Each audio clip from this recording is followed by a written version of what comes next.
Muchachos, vamos a hablar acerca de los huesos del miembro superior. Los huesos del miembro superior se dividen en dos: en el cinturón del miembro superior, que está conformado por la clavícula y por la escápula, y por la porción libre del miembro superior, que está conformado por el húmero, está conformado por el radio y el cúbito, que son huesos del antebrazo, y por los huesos de la mano, que son los huesos del carpo, los huesos del metacarpo y la falange. Hablando de los detalles anatómicos de cada uno de ellos, pues lo primero que hay que saber, vamos a hablar acerca de la escápula. La escápula, muchachos, es un hueso plano de configuración triangular. Y como su nombre lo indica, pues un hueso plano tiene una cara anterior, una cara posterior, y la configuración triangular nos habla de tres bordes y tres ángulos. Entonces tiene un borde superior, un borde medial, también denominado vertebral por su relación con la columna vertebral, y un borde lateral, también denominado axilar, ¿verdad? Porque se dirige hacia la fosa axilar, y un ángulo superior, un ángulo inferior y un ángulo externo, donde vamos a encontrar la mayor cantidad de detalle anatómico articular en este hueso. Entonces, hablando del borde superior, en el borde superior se reconoce una escotadura denominada escotadura escapular. La escotadura escapular, sitio por donde ingresan el paquete vascular nervioso supraescapular hacia la escápula, hacia la fosa supraespinosa. Posteriormente, a través de la escotadura espinolenoidea, aborda la fosa infraespinosa, ¿verdad? Dando irrigación y nutriendo a la musculatura supra e infraespinosa. Entonces ahí tenemos una escotadura escapular que, como les digo, funciona para el abordaje vasculonervioso de la cara posterior de la clavícula, de la escápula. Más externamente a la escotadura escapular vamos a encontrar este proceso que se denomina proceso coracoides o apófisis coracoidea, que representa sitios de inserciones musculares, como es el caso del músculo coracoisquial. El borde vertebral o medial es el borde, como ustedes pueden observar, más largo en relación al borde superior, que es el más corto, y el borde lateral o axilar, que es un borde engrosado. En el ángulo superior se inserta un músculo, el músculo elevador de la escápula, antes denominado angular de la escápula. El ángulo inferior también funciona como inserción de musculatura, como en el caso de los músculos redondos mayor, que se inserta a ese nivel.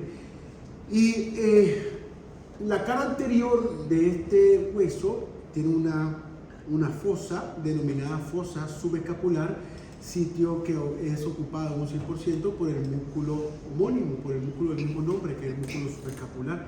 Ahí se inserta el músculo subescapular.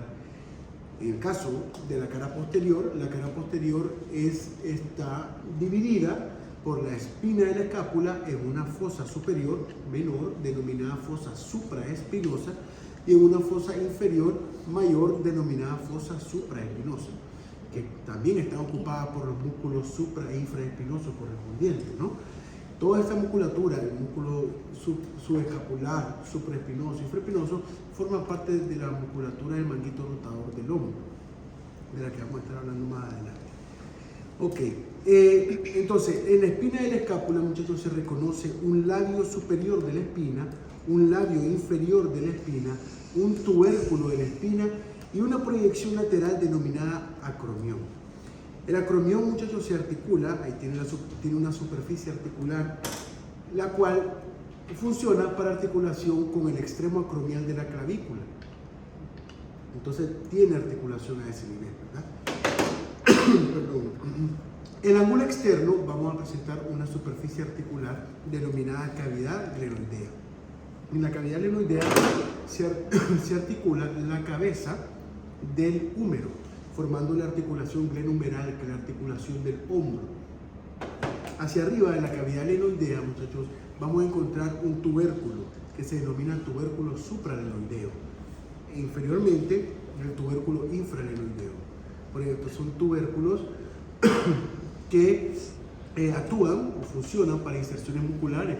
En el caso del tubérculo supralenoideo, por ejemplo, funciona para la inserción de la cabeza larga del músculo bíceps braquial. Y en el caso del tubérculo infralenoideo, que funciona para la inserción del músculo tríceps. Otra de las características, muchachos, es que la fosa supraespinosa y la fosa infraespinosa están comunicadas por esta escotadura, denominada escotadura espinoglenoidea, porque logramos observar que se dirige la espina hacia la cavidad glenoidea. La escotadura espinoglenoidea. Esa escotadura funciona para permitir la comunicación entre la fosa supra e infraespinosa, la comunicación vascular, para dar irrigación a la musculatura correspondiente. Okay. Esto en el caso de la escápula. En el caso de la clavícula es un hueso largo, tiene forma de una S acostada, ¿verdad? Es el único hueso que realmente une el miembro superior con el tronco. No hay otro hueso que lo una. Tiene dos extremos, un extremo redondeado, que es el extremo esternal, y un extremo aplanado, que es el extremo acromial. Esternal y acromial, ¿verdad? Entonces, en la cara superior de este hueso, que es la clavícula, es lisa, no tiene detalle anatómico. Los detalles anatómicos únicamente están en la cara inferior. Entonces, la recomendación es estudiar de mediana lateral la clavícula, ¿verdad?, para poder encontrar los detalles anatómicos. Entonces, el primer detalle anatómico que vamos a encontrar es esta irregularidad, que es la impresión del ligamento costoclavicular. Aquí lo podemos observar. Más hacia la región medial vamos a encontrar un surco denominado surco subclavio, que es el surco para la inserción del músculo subclavio, un músculo que ayuda a dar estabilidad a la articulación externoclavicular. Que si recordamos, la articulación externoclavicular es una articulación en silla de montar de anclaje recíproco. Entonces el músculo subclavio le ayuda a dar estabilidad y su punto de inserción se observa en la cara inferior de la clavícula. Más externamente vamos a encontrar dos detalles anatómicos, como es el tubérculo conoideo y la línea trapezoidea. El tubérculo conoideo y la línea trapezoidea funcionan de inserción de ligamento. En el caso del tubérculo conoideo, para la inserción de la porción conoidea del ligamento coracoclavicular. Y en el caso de la línea trapezoidea, para la inserción de la porción trapezoidea del mismo ligamento, el ligamento coracoclavicular. Eso es la escápula, sencillito. En el húmero es un hueso largo, ¿verdad? Presenta como un hueso largo, dos extremos, un extremo proximal o superior, un extremo distal o inferior, y el cuerpo. Los extremos son denominados epífisis, la epífisis proximal, epífisis distal. Hablando de los detalles anatómicos, vamos a observar que en el extremo proximal o en la epífisis proximal vamos a encontrar esta superficie articular, que es la cabeza del húmero, que está delimitada por este cuello denominado cuello anatómico, ¿verdad? Externamente vamos a observar dos tubérculos, que son el tubérculo mayor, también denominado troquíter, y el tubérculo menor, también denominado troquíter. Hacia abajo de cada uno de los tubérculos se van a extender las crestas. En el caso del tubérculo mayor tenemos la cresta del tubérculo mayor, y en el caso del tubérculo menor tenemos la cresta del tubérculo menor. Estas estructuras tuberculares, el tubérculo mayor y el tubérculo menor, junto con su cresta, van a delimitar un canal o un surco denominado canal bicipital o canal intertubercular, o surco bicipital, surco intertubercular, por donde discurre el tendón de la cabeza larga del músculo bíceps braquial antes de su inserción en el tubérculo supraglenoideo. Hacia abajo, y en el lugar que corresponde, muchachos, a la metáfisis del hueso, vamos a encontrar el denominado cuello quirúrgico. Es denominado así porque aquí es el punto donde más se fractura el hueso. El cuerpo, muchachos, del húmero, en el cuerpo del húmero se van a reconocer tres caras y tres bordes. Como la gran mayoría de los huesos largos, se reconocen en su diáfisis tres caras y tres bordes, ¿verdad? Entonces, en este caso, se reconoce un borde anterior, un borde medial y un borde lateral. Una cara anteromedial, una cara anterolateral y una cara posterior. Entonces, recuerden, todo lo medial lo podemos guiar por la superficie articular de la cabeza, que sabemos que está dirigida medialmente. Entonces, todo lo que está en esta región es medial. Ok, entonces, en cada una de las caras se reconoce un detalle anatómico específico. En el caso de la cara anterolateral vamos a tener esta irregularidad que se denomina tuberosidad deltoidea, que representa el punto de inserción del músculo deltoides en la cara anterolateral.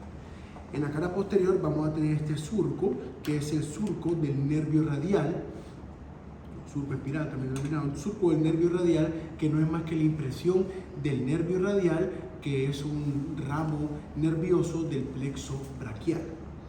Y en la cara anteromedial vamos a tener el agujero nutricio del hueso. Entonces, que observamos aquí se logra ver. Entonces tenemos cara anteromedial, agujero nutricio, cara anterolateral, tuberosidad deltoidea, y cara posterior, surco del nervio radial. En la epífisis distal, muchachos, vamos a tener otra superficie articular. En su cara anterior logramos observar que tenemos esta superficie articular que se denomina el cóndilo del húmero, cóndilo humeral, que es el punto de articulación con la cabeza del radio. Entonces tenemos el cóndilo del húmero y medialmente el cóndilo del húmero encontramos la tróclea humeral, que representa el sitio de articulación con el cúbito, ¿verdad? Con la epífisis proximal del cúbito. Hacia arriba de la tróclea vamos a encontrar una fosa que se denomina fosita coronoidea. No confundan la apófisis coronoidea con la apófisis coracoides o coracoidea de la escápula. En este caso es coronoidea, ¿verdad? Como una corona. Entonces tenemos aquí en esta fosita, que se denomina fosita coronoidea, es funcional para que ahí se aloja la apófisis coronoides cuando el antebrazo lo tenemos en total flexión. Hacia arriba del cóndilo vamos a encontrar la fosita radial, que al igual que en la fosita coronoidea, cuando tenemos el antebrazo en total flexión, la cabeza del radio se introduce en la fosita radial, ¿verdad? Hacia arriba y lateralmente de la tróclea vamos a encontrar la epitróclea, también denominada epicóndilo medial. Hacia arriba del cóndilo vamos a encontrar el epicóndilo, o también denominado epicóndilo lateral. Hacia arriba del epicóndilo medial encontramos la cresta del epicóndilo medial. Hacia arriba del epicóndilo lateral encontramos la cresta del epicóndilo lateral. En la cara posterior de la epífisis distal vamos a encontrar otra fosa, que es denominada fosa olecraniana. Es denominada así porque el proceso olecraniano, el olecranon, se introduce o se aloja en la fosa olecraniana cuando nosotros tenemos el antebrazo en extensión. ¿Ok? ¿Lo pueden observar? Entonces ahí se introduce. También logramos observar entre la tróclea y el epicóndilo medial en la cara posterior este surco, que es el surco del nervio cubital. El surco del nervio cubital por el cual discurre o atraviesa el nervio cubital, que es un ramo también nervioso del plexo braquial, que lo estaremos viendo en su momento. En el cúbito, muchachos, otro hueso largo, el cúbito y el radio son los dos huesos que conforman los huesos del antebrazo. En el caso del radio forma la porción lateral y en el caso del cúbito forma la porción medial, ¿verdad? Por estructura, la porción medial y la porción lateral del antebrazo. En el caso del húmero es el hueso del brazo. Ok. En el cúbito, muchachos, se reconoce una epífisis proximal, una epífisis distal, una diáfisis o cuerpo. En la epífisis proximal vamos a encontrar dos grandes procesos, que es el olecranon y la apófisis coronoides. Entre ellas vamos a encontrar una superficie articular, que es la incisura cubital o incisura troclear, ¿verdad? También denominada sigmoidea. Incisura cubital o troclear, que representa el punto de articulación con la tróclea humeral, ¿verdad? Aquí es la superficie donde se articula, que se encuentra entre los dos procesos. Hacia abajo del proceso coronoideo vamos a encontrar una tuberosidad, que se denomina tuberosidad cubital. Son sus irregularidades para inserción muscular. Lateralmente al proceso coronoideo vamos a encontrar una escotadura, una superficie articular, que se denomina escotadura radial del cúbito, ¿verdad? O escotadura para el radio. Escotadura radial del cúbito, porque es de él. Entonces, escotadura radial del cúbito. Hacia atrás de esa escotadura vamos a encontrar esta cresta, que se denomina cresta del supinador. Representa el punto de inserción del músculo supinador, el músculo que nos permite supinar nuestro antebrazo. En la diáfisis se reconoce 3 bordes y 3 caras.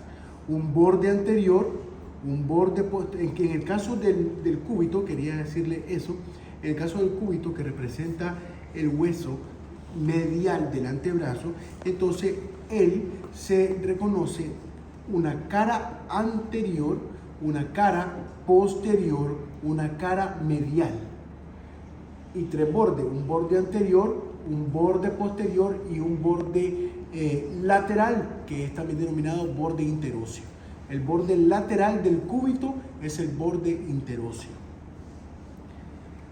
que es un espejo del cuerpo del radio, ¿verdad? Que el cuerpo del radio también tiene anterior, posterior, lo que difiere es lo lateral y lo medial, que eso ya vamos a hablar ahorita que hablemos de él. En el extremo inferior o en la epífisis inferior del cúbito, pues se va a reconocer la cabeza del cúbito y la apófisis estiloide del cúbito. Vamos a observar este mejor. Y la apófisis estiloide del cúbito. Entre ellos dos ahí se inserta el disco articular, ¿verdad? Logremos observar que en el cúbito, la cabeza del cúbito se encuentra en la epífisis distal, a diferencia del siguiente hueso, que es el radio, que se encuentra en la epífisis proximal. Entonces, el radio es el hueso que conforma la porción lateral del antebrazo. En él se reconoce la cabeza, en el epífisis proximal, perdón, es un hueso largo, igual lo mismo, un hueso largo, epífisis proximal, epífisis distal, cuerpo, diáfisis, ¿verdad? En la epífisis proximal se reconoce la cabeza, que presenta 2 superficies articulares. Presenta esta superficie articular cóncava que funciona para la articulación con el cóndilo del húmero, ¿verdad? Y presenta una superficie articular circunferencial que funciona como articulación en la incisura radial del cúbito. Ahí se inserta. De esta forma se conforma con estos 3 huesos la articulación del codo, ¿ok? La articulación del codo. En este caso, la articulación que existe entre el cúbito y el radio es denominada articulación radiocubital proximal, y a una articulación en pivote, ¿verdad? Es una articulación del tipo de pivote que se mueve sobre el eje longitudinal, permite el movimiento de rotación. Cuando pronamos y supinamos el antebrazo, el radio el que se pliega sobre el cúbito. Entonces, esta articulación lo permite. Entonces encontramos la cabeza, hacia abajo de la cabeza y dividiendo del cuerpo con un menor diámetro tenemos el cuello del radio. Hacia abajo del cuello vamos a tener la tuberosidad radial, que representa puntos de inserciones musculares, en este caso del bíceps braquial. Hacia abajo, entonces habíamos dicho, muchachos, que el cuerpo del radio, al igual que el cúbito, presenta 3 caras y 3 bordes. Presenta una cara anterior, una cara posterior y una cara lateral. Recordemos que este hueso es el que forma la porción lateral, por lo tanto tiene una cara lateral. Entonces, una cara anterior, una cara posterior y una cara lateral. Y presenta 3 bordes: un borde anterior, un borde posterior y un borde medial, también denominado interóseo. Entonces, si nosotros colocamos al hueso, ¿puedes tenerme aquí, por favor, el hueso? Entonces, el radio lo colocamos lateralmente y el cúbito lo colocamos medialmente. Obviamente estos no son cúbitos del mismo antebrazo, es como objetivo de comprensión. Y el cúbito lo colocamos medialmente, pues los bordes interóseos son contrarios. En el caso del radio, el borde interóseo es medial. En el caso del cúbito, el borde interóseo es lateral, ¿verdad? En medio se llama interóseo porque ahí se inserta la membrana interósea o sindesmosis radiocubital. En la epífisis distal del radio, la epífisis distal del radio se estudia por caras. Tiene una cara anterior, una cara posterior, una cara medial y una cara lateral, y una cara carpiana o inferior. En la cara anterior, muchachos, es lisa, ella no presenta detalle anatómico. La cara posterior presenta un tubérculo denominado tubérculo dorsal, el cual separa a todos los músculos extensores de los dedos de la mano, ¿verdad? En la cara medial del hueso vamos a encontrar una superficie articular, que es la incisura cubital del radio. Aquí está la cabeza del cúbito que se articula, en la incisura cubital del radio. Entonces es un espejo de la superior, ¿verdad? En el caso de la superior del cúbito, esta es la incisura radial del cúbito, y en el caso de la distal del radio es la incisura cubital del radio. Okay. En la cara lateral vamos a encontrar la apófisis estiloides del radio. Entonces encontramos apófisis estiloides del cúbito y apófisis estiloides del radio, los cuales son fácilmente palpables sobre la piel, aquí en nuestra muñeca. En la cara inferior o carpiana, muchachos, esta presenta dos superficies articulares, una superficie articular triangular para el escafoides, que son los huesos del carpo, y una superficie articular cuadrilátera para el semilunar, ¿verdad? Para formar la articulación de la muñeca. Hablando de eso, muchachos, cuando aquí tenemos los huesos, aquí tenemos los huesos del carpo. Los huesos de la mano se dividen en huesos del carpo, huesos del metacarpo y huesos de las falanges. Los huesos del carpo se dividen en dos filas, una fila proximal y una fila distal. La fila proximal está conformada, siempre se enumeran de lateral a medial o de radio cubitalmente, ¿verdad? Entonces, aquí logramos observar que la fila proximal tiene esta convexidad mucho mayor en relación a la fila distal, ¿verdad? Que es más uniforme aquí. Entonces, aquí logramos observar el escafoides, el semilunar, el piramidal y el pisiforme. Son los huesos que conforman la fila proximal del carpo. Y la fila distal está conformada por el trapecio, el trapezoide, el hueso grande y el hueso ganchoso, ¿verdad? Que son los huesos que conforman la fila distal. Estos son huesos cortos, son huesos breves. Es importante saber que aquí hay un surco, un canal, muchachos, que se llama canal carpiano, surco carpiano, que está delimitado por dos eminencias, que son una eminencia radial y una eminencia cubital. La eminencia radial está formada por el hueso pisiforme y por el gancho del hueso ganchoso. Y en el caso de la eminencia cubital está conformada por el tubérculo del escafoides y tubérculo del trapecio.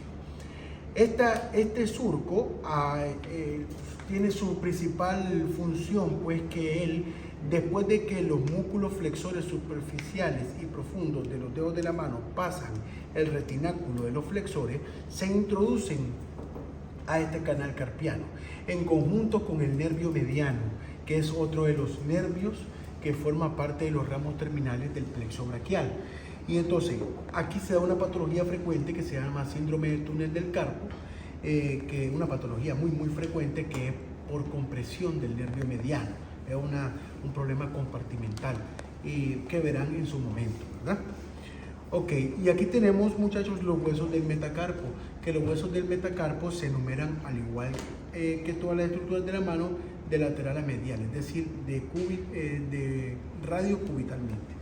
Entonces tenemos el primero, el segundo, el tercero, el cuarto y el quinto metacarpiano, siendo, como ustedes pueden observar, el metacarpiano más largo el del segundo dedo. Aunque nosotros tenemos nuestro dedo más largo, el tercero, en el metacarpiano más largo es el segundo. Luego comienzan a disminuir de tamaño, ¿verdad? Todas estas estructuras óseas son huesos largos, ¿verdad? Que son denominados huesos largos, aunque los vemos pequeños, son huesos que su longitud predomina sobre su grosor y su anchura, y eso entra dentro de la definición de huesos largos. Entonces, estos huesos tienen una epífisis proximal y una distal que es denominada base y cabeza, tanto en la metáfisis, tanto en los metacarpianos como en los huesos de las falanges. Entonces, la base representa el sitio de la epífisis proximal y la cabeza representa el sitio de la epífisis distal de todos estos huesos.